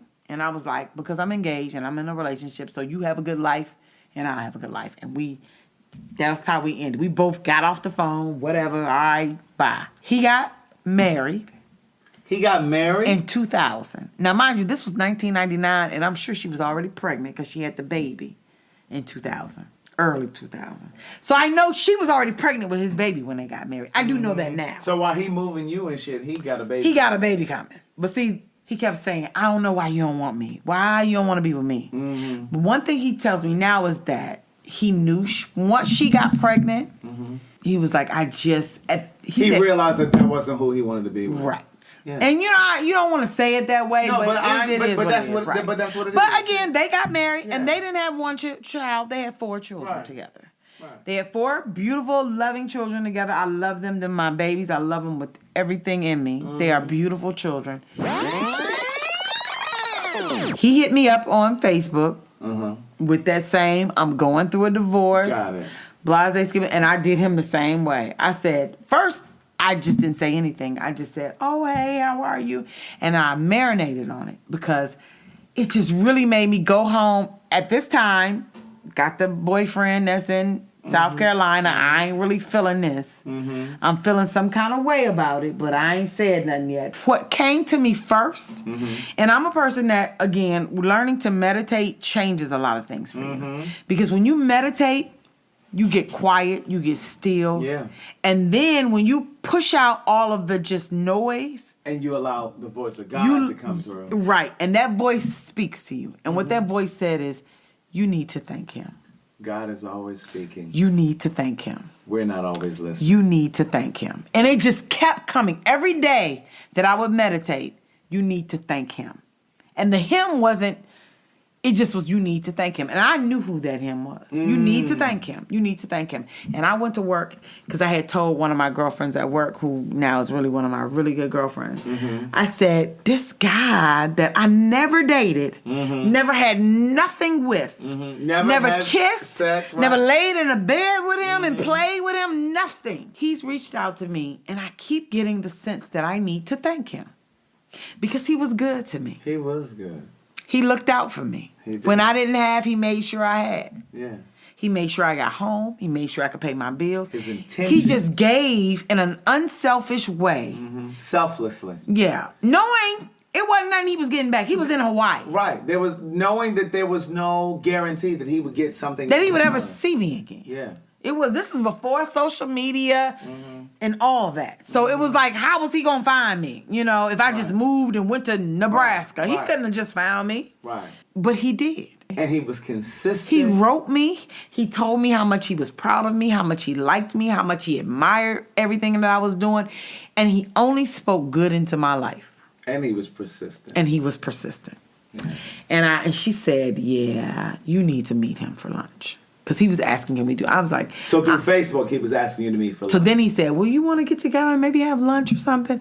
And I didn't respond. And I told her, you know what? I'm going to take him to lunch. So how many days passed before you replied and said, I'm going to take you to lunch? Or not many. Maybe a few days. Not a week. So he sent you a message and saw on the Facebook that you read his message. You can see somebody read it? Yes, honey. It says... Craig, I don't know that today. I'm telling you that... I didn't know I read it. It says seen, and then it has the time that you actually opened it and read it. So I'm thinking he don't know. No, he knew. I didn't know that. After we come off here. So I read the message and I waited, and then almost less than a week, I hit him back and I said, "Hey, it's good to hear from you." So basically, he had about 5 or 6 days when he was looking at the message, like, okay, she done read. But how you know he knew it said that? Because I'm telling you, I'm telling you, he went back and he looked. He probably did. And because he's more of a Facebook person than I am. And it says seen. So I said, "Hey, it's good to hear from you. I'm glad you're doing well. Sorry to hear about your divorce." But cold, right. callous, but what I said was, spicy. but I would love to take you to lunch. And what did he say? And he said, absolutely. Where you know, and then we took it off lunch. I typed in my cell phone number. I said, call me on my cell and we'll make arrangements. I gave him my cell phone number. He called me. And then so he called and he didn't text. He didn't text. He called me. Okay. And I said, okay, it's a place by my job, we'll meet there, blah, blah, blah. He was like, okay, I'll be there. And so then the day of, I texted him and said, we still meeting? He was like, yes, I'm on my way, basically. And so I get to the restaurant. Because mind you, now, Facebook. So I went on Facebook and looked at all his little pictures. I stalked him good. I said, let me see what he's doing. But he didn't have a lot on there. Because this is 2011. Facebook was... It wasn't what it is now. Right, so he didn't have a lot, but I saw pictures of his children, pictures of him with his children, and pictures of him with some of his friends, and that was just it. It wasn't a lot. So I was like, okay. And then when I went into the restaurant, he was already there. They had already seated him, and so when the lady was walking me to the table, he looked back, because he was he facing? I can't remember. I remember him getting out of the booth. To stand up. And to give me a hug and say, hey, So this was the first time you had seen him in how long? Since 1999. And this, what year was 2011. Wow, so 12 years. So I gave him a hug. I'm like, hey, and it's just a little awkward because you just don't know what to think. But what I will tell you is I looked at him different than I had ever looked at him before. Because what I saw was a man. And you were a woman. Ready, I was a woman. Ready. I was a woman. And I looked at him. I was like, this is a good man standing in front of me. Like he didn't look the same. He looked the same, but he didn't look the same. Oh, I mean, of course he aged, but he aged well. But he just looked like a man. It wasn't even, like he was always attractive to me. Is it safe to say that you were just ready? Yeah, it's safe to say that I was ready. Yeah. And I saw him differently. Yeah. And so I was like sitting there and we're having a meal and and everything. I'm watching his movements. I'm watching everything. I'm like, his idiosyncrasies. Yeah, and it's like, I don't even remember him like this. Like this was just a man in front of me. Because it had been 12 years. I know, but he was still 30. He was still familiar. Yeah. So I was, because how old was I?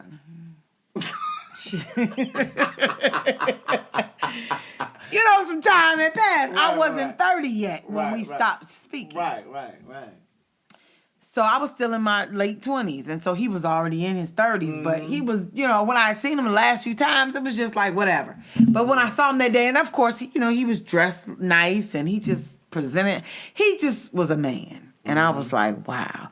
And so I was like, okay, because in my mind, what I had said was, I'm going here. I'm going to just tell him how thankful and grateful I am that he yeah, because he didn't have to do none of that. None of this stuff. And he never tried me. And since him, you know, I've been on dates with guys. I mean, you let them in, they're all over you. You're like, get the fuck out of here. Right. Because what you're about to do is going to be called rape. Right. Motherfucker, if you don't go now. Right. Get out. Right. You're doing too much. Right. He had never tried to kiss me. Right. He had never tried to put his lips on my lips. You know what I mean? He had never tried to force himself on me. Let me tell you about the Taurus man, because I'm a Taurus man. Oh, let me hear this. I want to hear this. We're decisive. We're calculating, but in a good way. Yeah, calculating is right. Yes, indeed. We're patient when it comes to love. We're not patient when it comes to anything else. No, you're right. I'm that a is Taurus. so true. I've been a Taurus. But I'm taking that in. You're very right. We're not patient. We're not patient in the car. He's patient for road rage. Listen. I'm like, babe, it ain't that serious. Listen. A Taurus created the word road rage. Now, I don't know that, but I'm sure road it was a rage, Taurus. yes. Yeah. But we're patient when it comes to love. He was so patient with me. We're disciplined when it comes to love. And that's what I'm saying. But I believe that what's true about all men is when you're decisive and you're clear about who you want and what you want, you're patient. Yeah. So we had this lunch.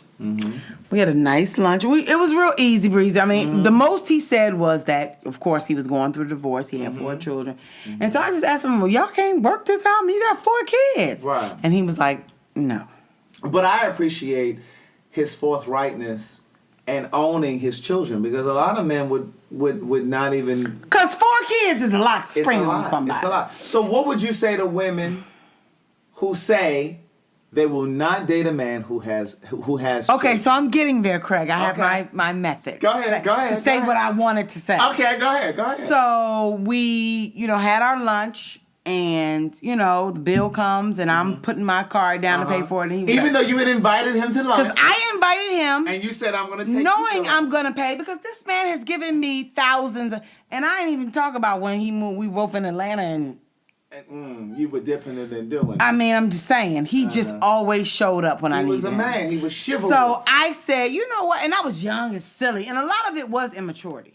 Because I'm just like, oh, well, he giving this to me. I'm taking it. But when I got older, I started thinking about that. I'm like, this man didn't owe you shit. He didn't have to give you a dime. And he shouldn't have given you as much as he gave you. Because there was no reciprocal value on the other side of that. He's not your family. He ain't your brother, uncle, cousin, daddy. He didn't owe you nothing in this world. And he never had an expectation that I gave you this, you give me that. And so I was like, you know what? I owe him a thank you. And I did tell him, I said, I really want to say to you and look you in the eye and tell you how much I appreciate everything you did to me for me while I was in college. That's a grown woman. If it wasn't for you, there were days I wasn't going to eat well. That's a grown woman. If it wasn't for you, my rent wasn't going to be paid. That's a grown woman. You made a difference in my life at a time that I didn't even know how much of an impact you made. I believe that's what success really is. Yeah. When you live your life in such a way that somebody else breathes easier. And and this gets me a little bit, but when I thanked him, it was like, for him, no, you don't owe me nothing. You don't owe me a thanks. You don't owe me. I did it because I wanted to. Yeah. And I felt like there are not a lot of men out here who are just going to do something for you and not expect anything in return. So at that moment, I looked at him and I'm like, this is a grown-ass man. He had a generous heart. He had a generous heart. And then something in me said he was raised well. Yes. My grandma used to tell me, she said, when you give without the expectation of receiving. And he was that. He stood there and he would not, he told me, Tara, you will insult me if you pay this bill. So when that bill came, because when the bill came, I put out my credit card and he was like, no. And I was like, I got this. And I tried to argue with him and he just said plainly, you will insult me if you pay this bill. And I had to let him pay it. I mean, because he was like, I was like, well, I don't want to insult the man. You know, and I don't know him for 12 years, right? So I'm like, where he is in his life, I'm not going to just do that. He's telling me no. He was like, I'm not going to argue with you, but I'm telling you, you will insult me if you pay this bill. Right. So I let him pay the bill, and we walked me to my car. And when he walked me to my car, he said, so is this it? Am I going to see you again? Oh, wow. And I said, and then I looked at him, I'm like, she feeling moist now. He in good shape. He looked damn good. I'm like, this motherfucker's fine. Shit. How did I not like him all them years? But I didn't. Right. I did not like him. But I looked at him through a different lens. I saw a man standing in front of a woman saying, I am interested, but here's what I'm bringing to the table. And here's the thing. You were 19 when you met him. Right. You were right on the cusp. Yeah. Of And that was 20. yeah. What you need in your 20s ain't what you need in your 30s. You better say it. So I said, yeah, you gonna see me again? So he was like, all right, well, can I get a hug? And when he hugged me, I was like, oh! You melted. Yes, I was like, okay. All right, Lord Jesus. What's going on here? So you know what I did? I went home and I said, I need to marinate on this. So I told him, I said, when is your divorce final? When are you going back to court? And he said, Halloween of all days. And I said, okay. So do you remember what month this was that you had September. Lunch? Okay. So September 23rd. Okay, so almost a month. So I said, call me on Halloween. So 5 weeks later. So I did not talk to him. For 5 weeks. He would text me, but I wouldn't respond. He would just say, I just want to say hi, I hope you're doing well. You didn't respond? No. Because I told him I wasn't. I said, here's where I am with things. There are certain things I can't compromise. Yeah. Because I know what it looks like. Because you have to have your boundaries. Because I have girlfriends who have dated married men, who've left their wives for them, moved in with them, and still didn't get a divorce. You know why? Because, bitch, you done laid with this man while he still have a wife. You let him in your house while he has a wife. And so what he said was, well, shit, I don't have to sign the paper. And what's the saying about the milk? I'm going to let you say it. Right. Why buy the cow when you can get the milk for free? Absolutely. And so I knew that would never be me. And I'm very particular about how I compartmentalize certain things. And one thing I experienced through the one time I dated a married man was it made me feel horrible. Because here's the thing. The married man I dated, I knew his family. I knew his wife and I knew his child. He lied about being married. And my friend that knew that couple, I said, are they married? And she was like, I don't think so. I ain't never know they was married, but they were married. I later learned that they were married. And so I knew her, and I knew their baby, and I knew him. And he lied. He just tried until I learned one day in particular that he was actually really married. And that just broke me down. I'm like, I will never do that again. Ever do that again to another woman, to another family. Just to another person. Because I was in that experience. No, I'm not interested. And you know, cause, like in my second book, I talk about, like, I never met this woman that this guy was married to, that I was involved with. But I said to him, even though I don't know her, I can still respect her. That's right. And so I just vowed to myself that I would never, ever date someone's husband. If they can call you their husband, I'm not going to date you. Right. So I just told him, well, just call me on Halloween. And it's so funny because I just saw this thing on social media and it said, a woman won't date a man who lives at home with his mother, but she'll date a man that's who married. Goes home to his wife. That's right. I saw that on Facebook. Yeah.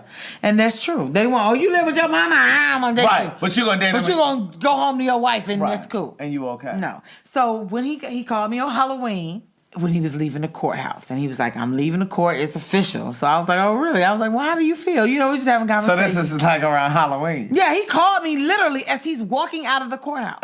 And I said, well, what made you call me? He said, because you told me not to call you until I was divorced. I said, but I still want to see them papers. So 5 weeks had elapsed. Yep. He said, I got him right with me, and I'll show him to you. You can see him. It ain't no big deal. And we had a conversation. We just laughed and, whatever. Kiki. Is right, that Kiki. I was going to say Kiki. You can say Kiki. We gay friendly. We gay friendly over here. We here. laughed at Kiki about his little experience at the courthouse. Because she was performing, and he told me some things. So we just laughed. His ex-wife performed in court. Just doing the most. Doing the most. We laughed about it, and then I probably saw him maybe a week later, and I was like, where them papers at? He was like, you really want to see him? And I said, absolutely. But he had them, though, didn't he? Had them. And he showed me. And then we started dating. And I said, well, I'm going to be real with you. I ain't ended that all the way. The person I was seeing, that's in another state. So I was, because we had just gone out a couple times and still hadn't done anything, but we had gone out on a couple dinner dates. So I said, I just need a minute. I just need a minute to get everything right. Because I don't want it, because I said, you're coming out of a relationship in a marriage. You have children. You need to figure out how you're doing. He said, well, we ain't lived together in over a year. I was like, but still, you need to, it's final. And you need to just settle with that. Yeah. And I said, and also anybody else you seeing, you need to start giving notice to figure out what you're going to do with that. Because if you're going to see me, you're going to see me. You're not going to see anybody else. And I said, and he was like, well, you still in a relationship? I said, I know, but I got that. And I said, let's just take a minute. We could talk, but we're not going to enter into anything until we're both free and clear of everything that's holding us. All of the subterfuge. Yeah, all the stuff. So what I did was, for Thanksgiving, the guy I was seeing was like, well, you going to come up here? So I went Thanksgiving. I went up there that Friday and went around. And one thing I probably shouldn't have done, but I did. I went around his family that Friday. And then Friday night when we got back to his house, I was like, it's over. Ooh. Not going to do this anymore. You made 2 years of coming to Atlanta and you didn't come. And he didn't find the job. Yeah, and I said, I'm not waiting until next summer for you to try it again. And so I said, I'm just not willing to wait again. Because he was a school teacher. We had a good run.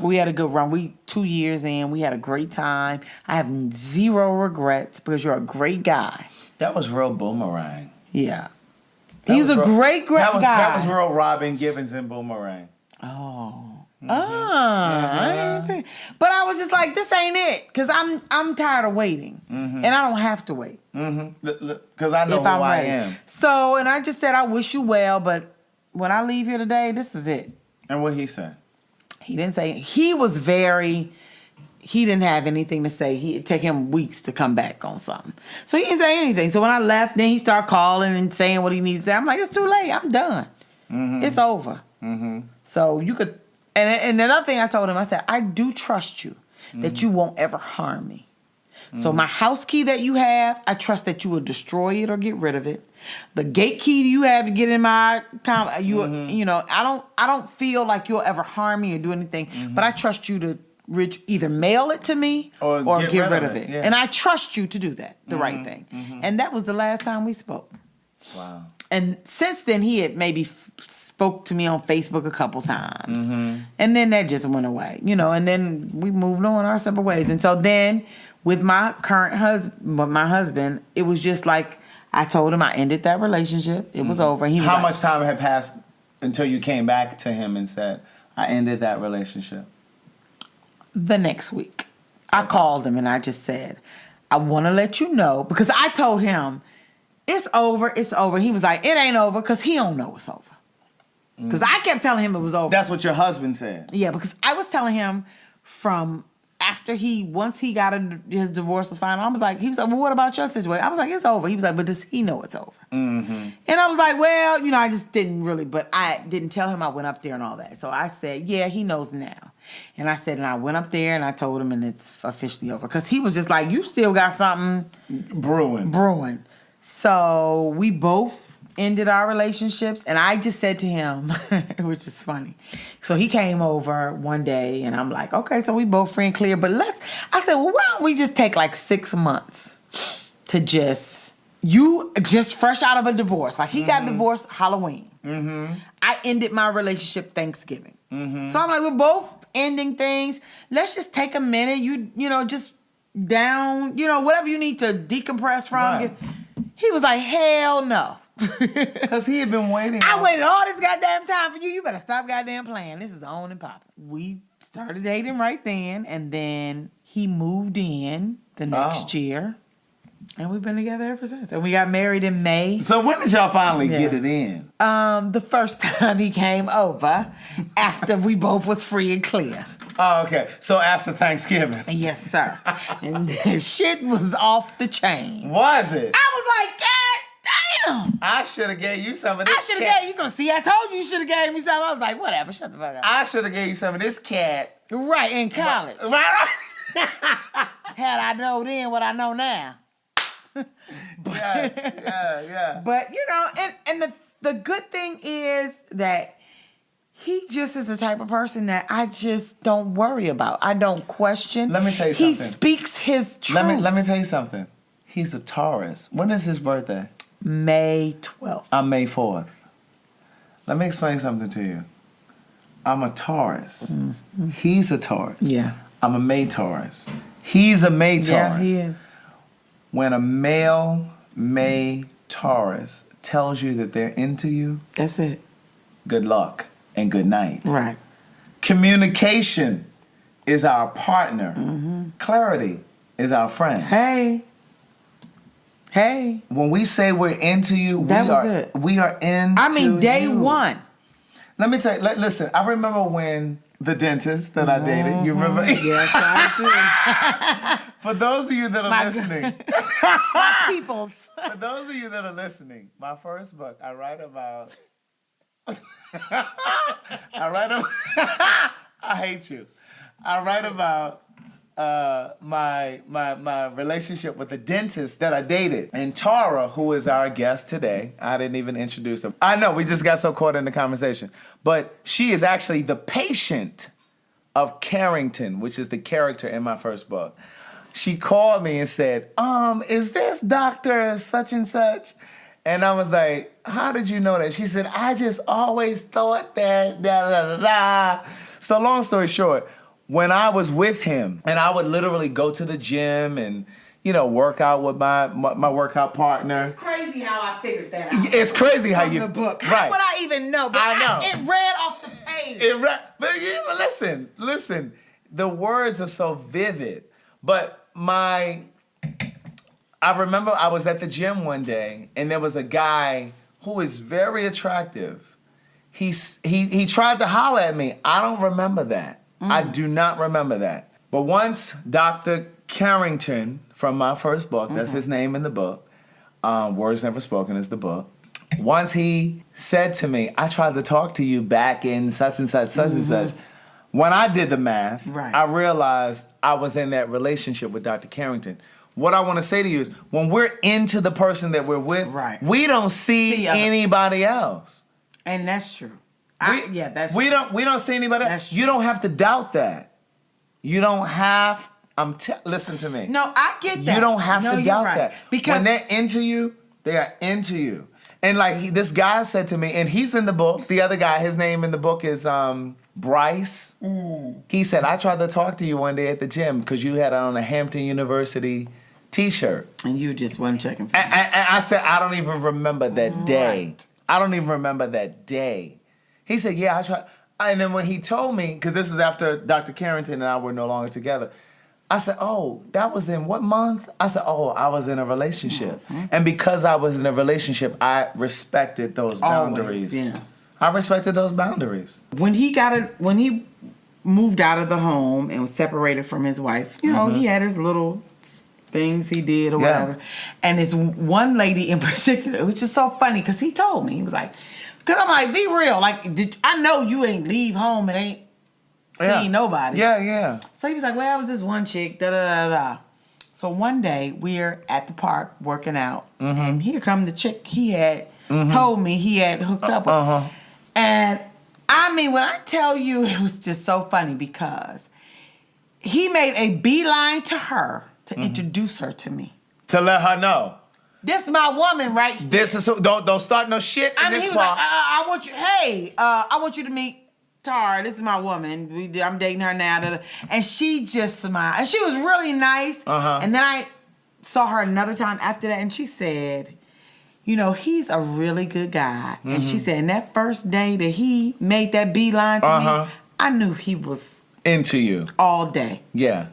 And at that point, I still hadn't settled in my soul that, like he just kept saying, it's all about you. I just want to be with you. I want to explore this, see where this can go. And I'm like, okay. But at the same time, just knowing how some men operate. That ain't how they all operate. So I was like, okay, whatever. But let me tell you something. Dr. Carrington is a Pisces like you. Ooh. Pisces and Taurus have an uncanny connection. Yeah, they do. So what I'm telling you is, you and your husband are the same astrological signs as me and my ex, Dr. Carrington. And I've fallen in love with two Pisces. Even Celine, the opening in the book, Celine, they have the same birthday of the same year. Wow. They're both Pisces and I'm a Taurus. And we mesh really well. Yeah, we do. And the thing about it is, he's just very honest and upfront. And decisive. Yeah. And I never have, we've been together now for 5 years. Married since May 6th. Thing about him is, he is very consistent about us. So this is what I want to say when you say, well, when women don't want to date men with children, it has nothing to do with their children. It has everything to do with the man that's standing in front of you. If a man, it doesn't matter how many children he has. If a man has decided that he wants to be in a relationship with you, and he's bringing his best self to you, and he's going to be doing all he can to make that work, he's going to make sure that all the other pieces fall in line. He's going to manage. He's going to manage it. So what this man did was he told me, number one, I have 4 children, and I love my children. From the gate. They are my world. Yeah. And I can't wait for you to meet them. Wow. As I started to meet his children, they were just lovely children or whatever. But then he also told me, I said, well, sometimes there be a lot of baby mama drama come with these kids. It ain't the kids, it's they mamas. He said, and I promise you ain't going to have that either. You're not going to have it, not because she won't bring it to you, because I'm not going to allow it. Because I stopped that here. Because he's going to manage it. It's a gap. Yeah. And in that gap, I'm not going to let any of what comes to me get to you. Whatever she bring, it's going to come to me. But it stops here. You won't see any of it because I know how to manage that. I know how to handle up on my business. Because you don't have nothing to do with what me and her did over here by making these kids. It's not your responsibility. Right. And I'm not saddling you with something. And I'm not even going to allow a person to gain access to you in a way that's inappropriate. And further, I'm going to let her know this is where I am. And you will not disrespect this. So the day we really moved in together, so 1 year after dating, he moved in. And he told her. And she has always respected what we got. And that's not to say she's a respectful person. But she respected that. Because what he made clear to her was, this ain't somebody that you're going to do all this craziness with. Right. Because I said so, and because she ain't done nothing to you. Anything issues you have, you need to deal with me. Anything that involve our children, we gonna manage. But that's not hers to manage. And once we got married, the same applied. And she and I are cool. Ain't no bad blood or nothing, because those are the children's mother. I respect her. She respects me. And we don't have those kind of issues. And it's because the foundation was laid. I'm a good father. I'm a good provider. I take care of my children. And the kids live with you and your now husband. They live with us. How old are they? 10, 11, 16, 17. And you get along with them swimmingly. They're my babies. I love them. Really? What? I love them. And they're good kids. They're just lovable. They're open. They're warm. And we never put them in the middle of any of our stuff. Yeah. First of all, their parents were divorced when we started dating officially. Right. They never saw inappropriate behavior by me or him when it came to their mother. Right. she never had a reason to be inappropriate with me because I never treaded into their business. Right.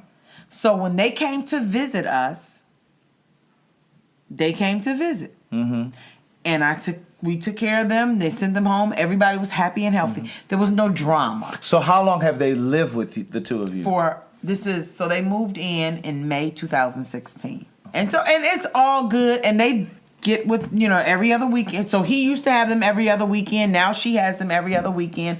And it's all good because it's all about two things. Making sure that the children are happy, healthy, and safe. And that their education is the priority. That's it. And so we are all on team, get them to college. Right. She's on that team, we're on that team. Right. We are all the little school functions at the elementary school level. We all go, everybody show up. All the high school, the football games, the dancer, we all show up. Right. And we support these children. Right. And I don't have a man who is going to bad talk his ex or tell me everything to use against her. Anything I find out, I get organically mostly, and he affirms it, but we handle it and manage it like adults because there are children in the house. Right. And so it's not about breaking anybody down. Right. It's not about making kids choose. Yeah. Choose a side. No, it's all about, this is about love. Yeah. Everybody loves y'all. You all are loved. And all you got to do is go to school, get your lessons, get your books, get it together, and we're going to get you to the next level. Right. And also, he's also this type of man.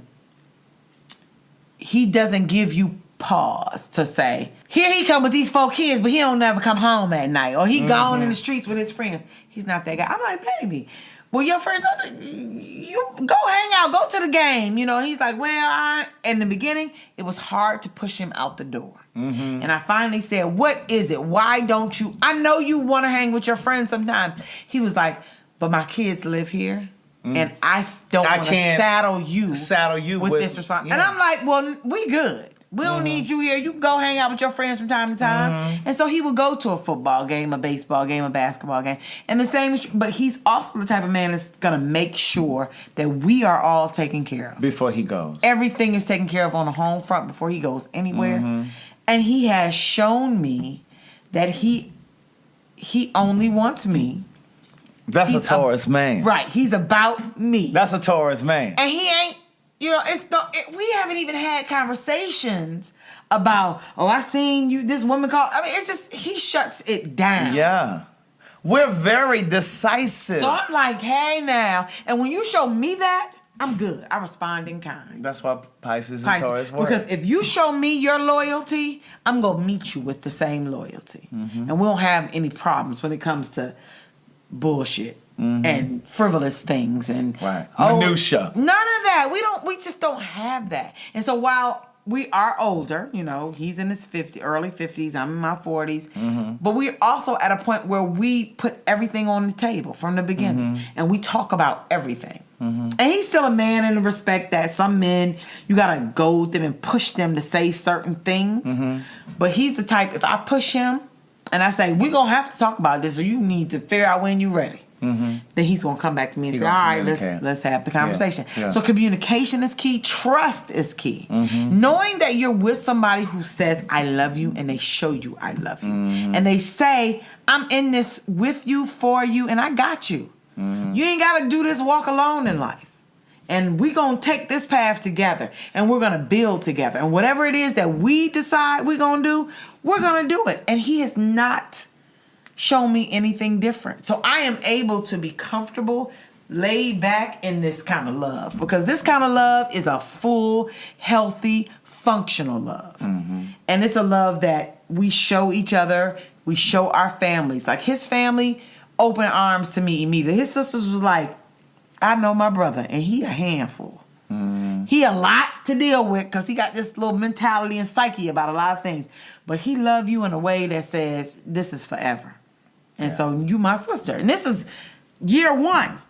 Yeah. So they're like, you already are, so we already know. He ain't letting you go. This gonna be what it is.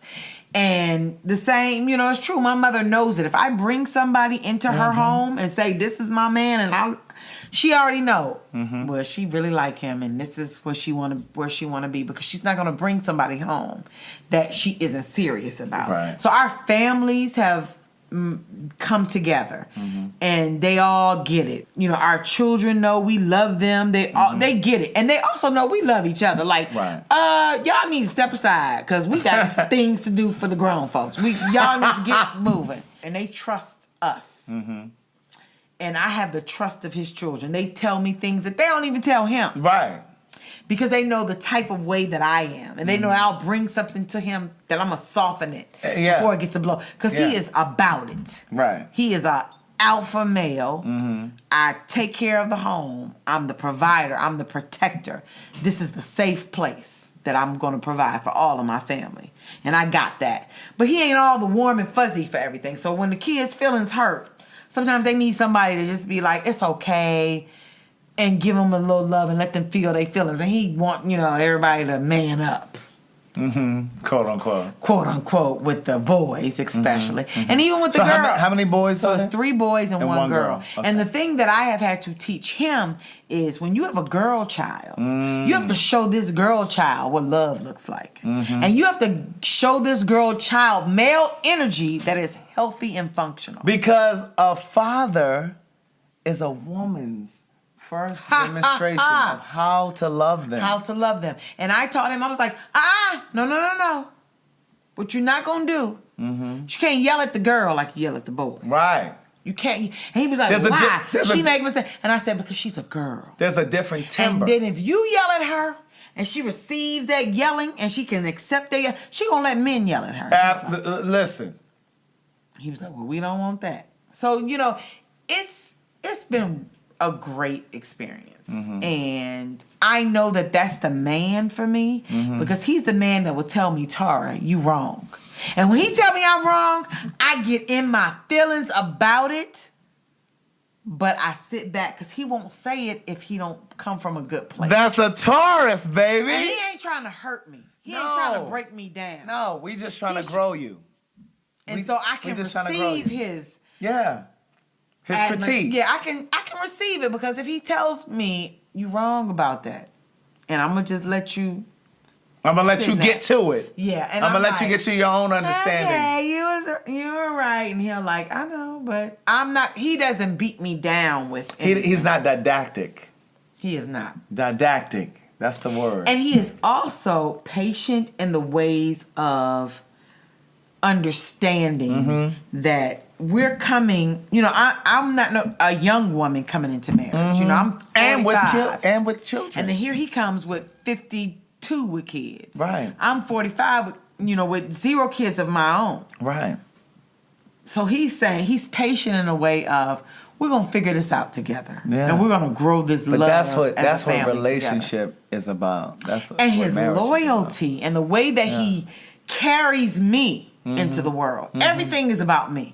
Well, let me ask Tara. And I'm like, stop being on the phone. Because he'll be on the phone with his friend. Well, let me check with my wife and let me see what she got going on. I'm like, you go. Shit, I don't care. But he always checks with me first. And what he has done, he's made me a better person. Because he has made me think about times. Because I'm like, okay, my girlfriends want to go. Let's go. And I have to be like, Let me talk to let me talk to my husband first. Because he always considers me before anybody else. He showed me that when I didn't have that demonstration for myself. Absolutely. Because I was all about me. And he's shown me that you can be in a loving, committed relationship. In a partnership. And you show the other person that you're concerned and you think of them when you make decisions. Let me tell you something. There's a movie called Shall We Dance? And it stars Susan Sarandon, Jennifer Lopez, and Richard Gere. Oh. It's called Shall We Dance? All right. And so I'm going to say this in closing because there were a couple of times in this conversation that it made me think about this movie. And the movie was, to me, mediocre at best. But Susan Sarandon and Richard Gere have been married for probably 10, 15, 20 years. He never knew how to dance. Oh, okay. So the movie is called Shall We Dance? And so Richard Gere took the train. The movie was set in Chicago. He took the train to work, And on his commute, he would always look out the window of the subway car, and Jennifer Lopez would be standing in the window of a dance studio. Ah. And so he got off the train one day, went in, and she became his dance instructor. His 15, 20-year, 25-year anniversary, I can't remember, was coming up. It was imminent. And so he had never known how to dance. Right. The way that the movie was set up, ostensibly, it looked like they were about to have an affair. He and Jennifer Lopez were about to have an affair. Right. But what happened was he actually goes into the studio. He gets off the train one day, goes into the dance studio, and she becomes his instructor. Teach him how to dance. And his gift to his wife was to show him that he knew how to dance, right? Well, Susan Sarandon, his wife, hired a private investigator. Because she was like, what's really because his patterns changed. Right. He wasn't coming home right after right. work. But he wasn't coming home because he was, in the evening, he would get off the train and go to this dance studio. And again, to the viewer, to those of us watching the movie, it looked like, okay, they about to have an affair. But no, he was really going to dance lessons. And so what happened was Susan Sarandon hired this private investigator. The private investigator followed him for weeks. Came to her and said to her, no, your husband is not having an affair. He's learning. He's taking dance lessons. Susan Sarandon was still upset.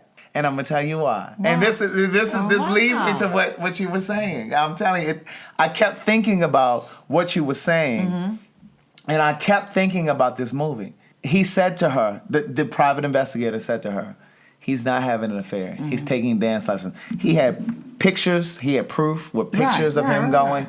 He said, no, he's just going to dance lessons. He said, I can't keep taking your money. I need to call this off, you know? Right, because he's not cheating. She was still upset. She says, why do you think people get married? She said this to the investigator.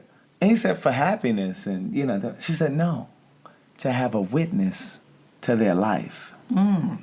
She said, when a person gets married, when a person tells you that they want to marry you, that they want to be with you, what they're really saying is, I want to be a witness to your life.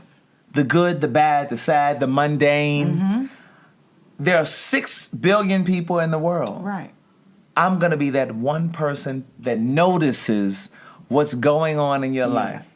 So she was still upset because she felt like he wasn't. He had taken on this hobby that she knew nothing about. You know what I mean? She felt excluded. I say to you, like, I think that's the beautiful thing about relationship. I think that's the beautiful thing about love, is that you get the opportunity, you get the privilege of being a witness to someone's life. And for them to be a witness to your life. Absolutely. You know? It's a beautiful thing. It's a beautiful thing. Yes. And so I say all of the time that, you know, never give up on love. I agree. No matter how young you are, no matter how old you think you are, never give up on love, because it's always possible. It's always possible.